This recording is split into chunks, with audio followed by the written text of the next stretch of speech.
Today we are going to see atmospheric pressure. Before going into the topic, we will see some simple recaps. Okay, force, it is the total impact of one object on the other. Similarly, pressure is the amount of force acting on a surface area, but it is acting perpendicularly downwards. That what is there, it is applicable for solids, whereas for liquid it is calculated to the measuring point alone. Okay, today we are going to see the definition for atmospheric pressure, which is otherwise called air pressure or barometric pressure. Barometer is the instrument used to measure the atmospheric pressure using the mercury inside it. Okay, so I will go through the definition. Air pressure is the pressure caused by the weight of the air, okay, above the measuring point. Where does the weight of the air come from?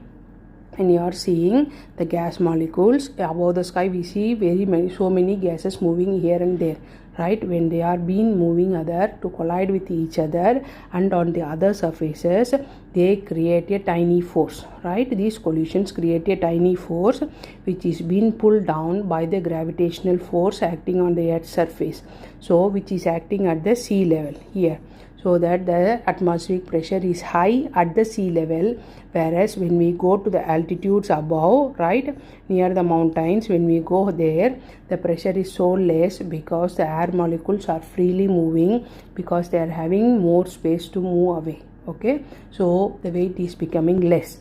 So in altitudes air pressure is less, whereas in sea level the pressure is so high because of the compressed air, and the weight of the particles acting above it is also compressing or coming down towards the surface. So much pressure or compression is happening here.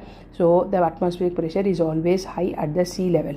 Okay, so what are the other things it gets defected? At the sea level, altitude, now we have seen. Whereas in temperature also is getting the effect for the atmospheric pressure. When the temperature is too high, the pressure will be high at the sea level, whereas in the windy day the pressure will be low. Because of the same reason, moving apart, the densities get reduced, the air get the low pressure due to the density is getting decreased, air gets expands. Okay, air molecules getting expanded.